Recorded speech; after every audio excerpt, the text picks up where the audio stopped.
momento de nuestra mesa de análisis. Aquí en Tele 13 de Noche nos acompaña el cientista político y profesor asociado de la Universidad de Chile y San Sebastián, Patricio Gajardo. Pato, ¿cómo estás? Muy buenas noches. Hola Álvaro, ¿cómo estás? Y el profesor asociado de la Universidad de Santiago, René Jara. René, gracias por estar acá con nosotros también. ¿Cómo estás? Un gusto. Hola René, ¿cómo estás? Pato, parto contigo y esta trama del cable chino, que en los últimos antecedentes, la información y que ha motivado además, por falta de detalles, una nueva reunión entre los presidentes.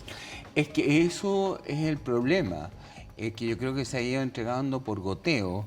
Entonces, cuando muchas veces el presidente Boric habla de políticas de Estado o de que se está atentando contra la soberanía o la capacidad de decisión de Chile frente a dos grandes potencias, en el fondo lo que nos estamos enfrentando es a decisiones absolutamente imprecisas entregadas, tanto por el ministro del Transporte en su momento, posteriormente por el propio canciller Alberto Van Claveren, que señalaba que esto estaba en estudio.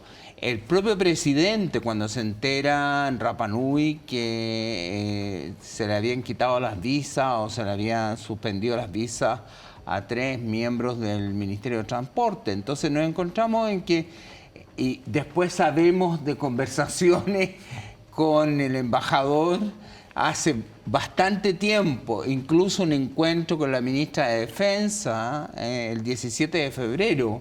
Entonces, ¿dónde está la trama? O sea, ¿cuál es la coherencia de esto? O sea, había una decisión tomada, después se habla de un decreto firmado. Se señala, y eso ya da para la risa, René, disculpa, pero es que el tema del tipeo, que había un problema de tipeo, entonces que por eso eso se anuló y pues no fue a la Contraloría. Entonces nos encontramos con una madeja que no se resuelve. Ahora en la reunión que acaba de tener ahí entre los dos ministros, el ministro de Transporte y el ministro Grange, que va a asumir la cartera, que no se le informa. Y mi impresión, honestamente, es que pareciera ser que esto se manejaba de manera, digamos, oculta o ralentizada por mandos medios, sin que eso significara de que a nivel de gobierno y a nivel de autoridades se tuviera la información. Ahora, la pregunta que hay que hacerse, ¿por qué se manejaba de esa forma? Sí, aunque se supone que el presidente sabía. Sí, el presidente sabía. René, ¿cuál es tu mirada de esta crisis y del manejo de la crisis también? Bueno, lo que pasa generalmente con las crisis es que cuando tú multiplicas las vocerías, evidentemente empiezan a salir cacofonía, la gente se desalinea, ¿no es cierto?, con el discurso. Yo creo que de alguna manera lo que esta madeja muy difícil, ¿no es cierto?, de desentrañar, ¿no es cierto?, con mucho nivel, ¿no es cierto?, cosas que parecen escondidas, cosas que parecen evidentes, cosas que parecen procesuales, ¿no es cierto?, el tema del decreto que, como tú bien mencionabas, un decreto que finalmente se echa para atrás por un problema de tipeo, también es una cuestión que, si bien sucede en el Estado, tampoco nos vamos a leer la suerte, de alguna manera siempre puede pasar eso. Yo creo que es una mala excusa en el fondo para salir de la crisis. Ahora, lo que has dicho también respecto a los propios ministros, ¿no?, involucrados en esta materia, que por ejemplo la ministra de Defensa dice, sí, yo me reuní, pero no lo entendí como una advertencia. Bueno, evidentemente que aquí hay dos planos, digámoslo así. El plano simbólico, que aparece muy bien en la conferencia de prensa, ¿no es cierto?, del embajador de Estados Unidos, que me parece que introduce más aspectos, ¿no es cierto?, a esta crisis, de alguna manera el tono, esta segunda advertencia, ¿no es cierto?, que él plantea y pone ya no el tema sobre el cable, sino que sobre la visa waiver. Entonces uno como ciudadano dice, bueno, ¿qué responsabilidad tenemos los ciudadanos chilenos, ¿no es cierto?, de esta crisis que genera, en este caso, un gobierno en particular? Entonces, de alguna manera se confunden más las cosas. Creo que no estamos y no tenemos toda la información todavía. Creo que los próximos días vamos a tener más información, porque esto es una trama y una comedia que ojalá que esperemos que se resuelva no de manera trágica. Sí, y algo que va a tener que resolver el próximo gobierno, ya lo dijo el propio presidente Boric, esto queda abierto y recibe esta papa caliente. Una papa caliente, exactamente. Es una advertencia, Álvaro. Yo creo que es una advertencia para las dos administraciones. Una, que las críticas del señor Boric hacia Estados Unidos, hacia el presidente Trump, no pasan desapercibidas. Que las conversaciones con el embajador, ¿para qué estamos con cosas? El embajador lleva teniendo hace bastante tiempo advertencias este tema de las visas es porque se produce una señal de que en definitiva parece que no se responde a estas advertencias, que está bien, el gobierno chileno puede tomar las decisiones que estime pertinentes, pero si se estaba planteando un alineamiento era para que se le respondiera, y pareciera ser que no hubo respuesta de parte del Ministerio de Transporte y de los funcionarios que estaban involucrados, funcionarios que viajaron a China, que tenían conversaciones con China, y que recordemos que el cable este famoso no era solamente para entregar información,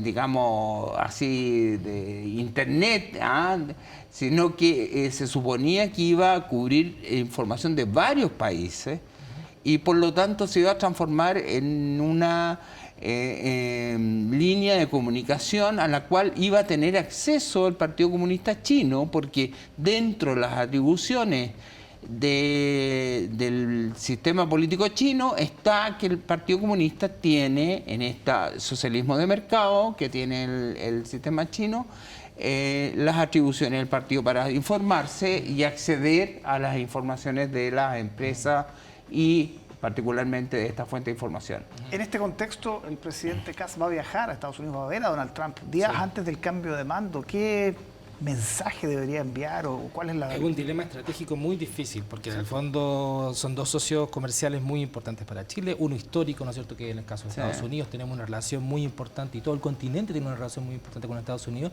y por el otro lado tenemos el caso de China. Entonces yo creo que finalmente ese dilema estratégico se resuelve pensando un poco en lo que ha sido la política chilena en general, que es tener múltiples aliados, ¿no es cierto?, y hoy día no podemos renunciar, sería muy miope, ¿no es cierto?, renunciar a la influencia que tiene China en Chile.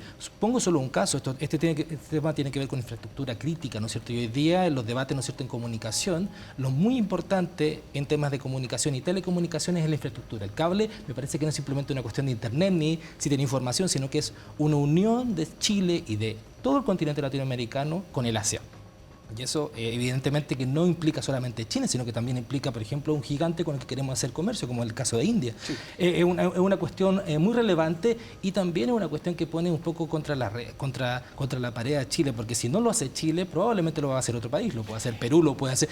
Pasó con el tema del puerto de Chancay, ¿no es cierto? Claro. Es muy relevante toda la importancia que va a tener ese puerto para el comercio internacional y le va a ser la entrada de Asia principal. Vamos a perder una segunda alternativa, me parece que no sería lo correcto y provechoso para Chile.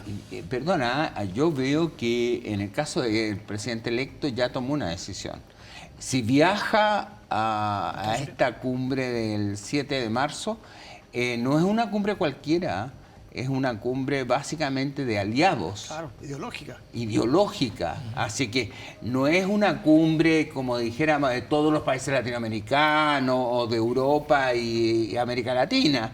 Entonces, al viajar, yo creo que ahí hay un alineamiento claro de el futuro gobierno en términos de privilegiar las relaciones con Estados Unidos. Eso no significa desechar las relaciones con China, que como muy bien señala René, no estamos en condiciones de hacerlo porque es nuestro principal socio comercial. Ahora, pueden quedar resentidas las relaciones con China si se cancela el proyecto.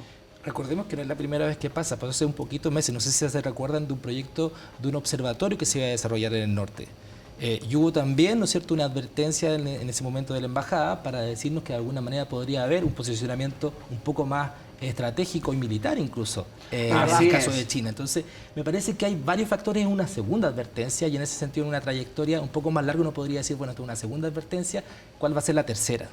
Vamos a ver cómo... Pero los chinos tienen, mire, ¿sabes la ventaja que tienen los chinos? Que son pragmáticos.